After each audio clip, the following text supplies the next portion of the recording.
Voici l'actualité des États-Unis. Aux États-Unis, l'actualité a été marquée par un accident militaire, plusieurs décisions fédérales, des procédures judiciaires et les résultats de différentes primaires. Au Texas, 2 soldats de l'armée américaine ont été tués dans l'accident d'un hélicoptère Apache rattaché à la base de Fort Hood. L'appareil s'est écrasé dans un champ, provoquant un important incendie de végétation. Les causes de l'accident n'étaient pas établies dans les premiers éléments disponibles. Sur le plan énergétique, Donald Trump a prolongé de 90 jours la dérogation au Jones Act. Cette législation impose normalement que les marchandises transportées entre 2 ports américains le soient sur des navires construits aux États-Unis, détenus par des intérêts américains et dotés d'équipages américains. La dérogation concerne notamment le transport intérieur de pétrole, de carburant, d'engrais et d'autres marchandises énergétiques. La nouvelle phase prévoit un examen individuel des trajets effectués par des navires sous pavillon étranger. La Maison-Blanche a présenté cette mesure comme un moyen de limiter les perturbations d'approvisionnement et les tensions sur les prix de l'énergie liées à la guerre avec l'Iran. Dans le domaine judiciaire, une cour d'appel fédérale a autorisé la poursuite de milliers de procédures engagées contre plusieurs entreprises exploitant des réseaux sociaux, notamment Meta, Google et TikTok. Les plaignants soutiennent que certaines caractéristiques de ces plateformes ont été conçues pour favoriser une utilisation addictive chez les jeunes. La décision permet aux procédures de franchir une nouvelle étape, mais ne constitue pas un jugement définitif sur la responsabilité des entreprises. Une juge fédérale a par ailleurs bloqué des restrictions voulues par l'administration Trump concernant le vote postal. Ces dispositions auraient permis au service postal de refuser certains bulletins reçus après le jour du scrutin, même lorsqu'ils avaient été expédiés dans les délais prévus par les États. Cette décision ne règle pas définitivement l'ensemble du contentieux. La mission de la Garde nationale dans la capitale fédérale a également été prolongée jusqu'en janvier 2029. Des habitants et des responsables locaux ont contesté la nécessité de maintenir des militaires dans les rues de Washington. Certains responsables locaux ont présenté ce dispositif comme une restriction de l'autonomie de la capitale. Ces appréciations demeurent attribuées à leurs auteurs et ne démontrent pas l'intention du gouvernement fédéral. Sur le plan électoral, plusieurs primaires ont eu lieu dans le Minnesota et le Wisconsin. Amy Klobuchar a remporté l'investiture démocrate pour le poste de gouverneur du Minnesota. Lisa Demuth a obtenu l'investiture républicaine face à Mike Lindell, malgré le soutien de Donald Trump à ce dernier. Peggy Flanagan a remporté la primaire démocrate pour le Sénat au Minnesota. Dans le Wisconsin, David Crowley a obtenu de justesse l'investiture démocrate pour le poste de gouverneur et devait affronter le républicain Tom Tiffany lors de l'élection générale. En Caroline du Sud, Darlene Graham a accédé au second tour de la primaire républicaine pour le siège de sénateur précédemment occupé par son frère Lindsey Graham. Aucun candidat n'avait obtenu plus de 50% des voix. Dans le Midwest, de violents orages, accompagnés de rafales extrêmes, ont touché l'Illinois, l'Indiana et l'Ohio. Plus d'1 demi-million de clients ont été privés d'électricité.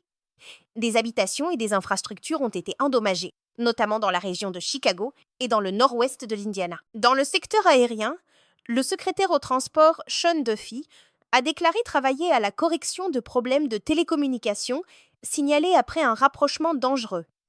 Un hélicoptère militaire transportant Donald Trump s'était retrouvé à proximité d'un avion de ligne au départ de l'aéroport Ronald Reagan de Washington. Aucun accident ne s'était produit. À l'aéroport international de Spokane, une fausse alerte incendie a entraîné l'évacuation de la tour de contrôle. L'administration fédérale de l'aviation a ensuite annoncé que l'aéroport fonctionnait normalement. Aucun incendie effectif ni dommage n'a été confirmé. Sur le plan de la sécurité, Donald Trump a signé un mémorandum autorisant une utilisation plus large des moyens cybernétiques américains contre les organisations criminelles transnationales.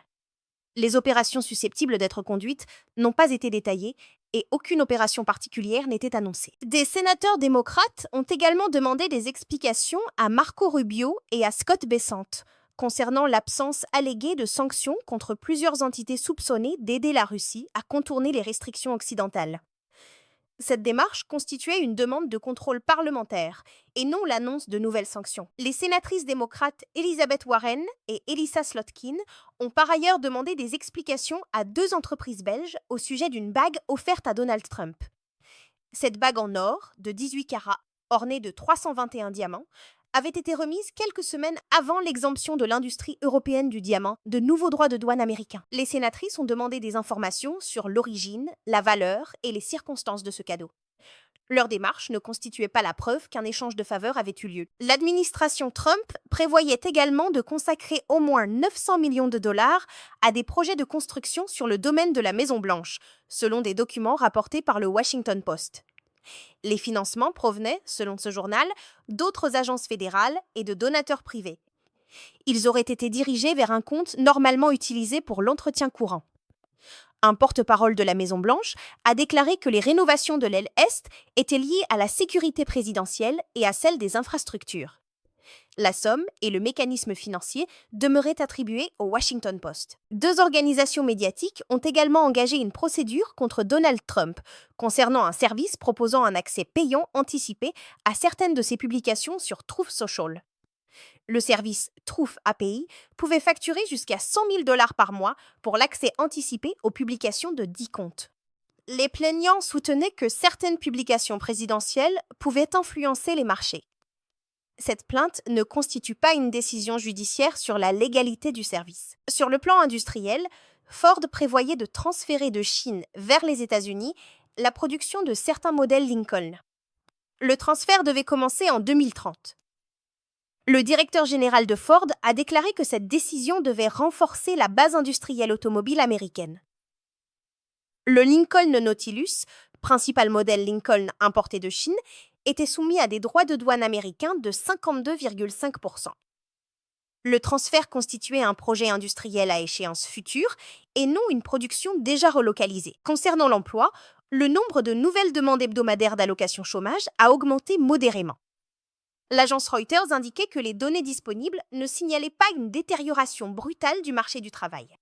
Cette publication intervenait après les pertes d'emplois inattendues rapportées pour juillet. L'appréciation relative à la stabilité du marché rapportée à partir des indicateurs publiés. En matière d'immigration, l'administration américaine envisageait d'étendre un programme permettant d'exiger une caution financière de certains demandeurs de visa. L'élargissement du dispositif n'était pas définitivement adopté. L'Agence américaine de l'immigration, ICE, prévoyait par ailleurs d'acquérir des gants capables d'administrer des décharges électriques. Des organisations de défense des droits humains ont exprimé leurs inquiétudes concernant les risques de mauvais traitements. Aucune généralisation de leur utilisation n'était annoncée. Enfin, un migrant détenu au centre de Delaney Hall, dans le New Jersey, est mort après une urgence médicale. Il avait été transféré vers un établissement hospitalier. Les circonstances médicales précises de son décès n'étaient pas entièrement établies. De nouveaux détails ont été publiés cette semaine sur l'opération secrète qui avait permis à Donald Trump de quitter Ankara, le 8 juillet, à bord d'un appareil différent de celui initialement prévu. Donald Trump a confirmé avoir changé d'appareil à la demande du Secret Service et de l'armée américaine en raison d'une menace. Selon une source informée de l'opération, une possible attaque au missile portable contre l'avion présidentiel avait été considérée comme crédible et imminente. Reuters a ensuite rapporté que des renseignements israéliens, transmis aux États-Unis, faisaient état de possibles projets iraniens visant à assassiner Donald Trump. Parmi les scénarios signalés figurait notamment une attaque contre son avion. Mais plusieurs éléments restaient non corroborés. Des responsables américains ont indiqué que les services de renseignement des États-Unis n'avaient pas pu confirmer indépendamment plusieurs de ces avertissements israéliens. Les services turcs n'avaient pas non plus trouvé d'éléments corroborant certains des scénarios signalés. Aux États-Unis, le coût de la vie reste au cœur des préoccupations. Une analyse de Reuters, portant sur 26 catégories de produits alimentaires, indiquait que leur prix avait augmenté en moyenne de 3,4% pendant les 19 premiers mois du second mandat de Donald Trump. Parallèlement, un sondage Ipsos indiquait que le coût de la vie constituait le principal sujet pour les électeurs avant les élections de mi-mandat. Sur le plan institutionnel, l'administration de Donald Trump a demandé à la Cour suprême d'autoriser la poursuite de la construction de la salle de bal de la Maison-Blanche pendant l'examen de son recours. Une cour fédérale d'appel avait estimé que le président ne disposait pas de l'autorisation du Congrès nécessaire à la réalisation du projet. Sur le plan politique, le Comité national démocrate a officiellement désigné la Caroline du Sud comme premier État appelé à voter lors des primaires présidentielles démocrates de 2028.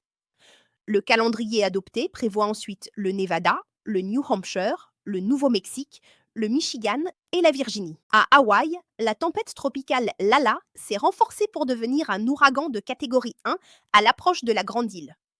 Les autorités ont annoncé la fermeture des aéroports internationaux de Hilo et de Kona, ainsi que de plusieurs ports commerciaux. Dans l'Indiana, au moins 6 personnes, dont un enfant de 4 ans, sont mortes à la suite de tempêtes et d'inondations.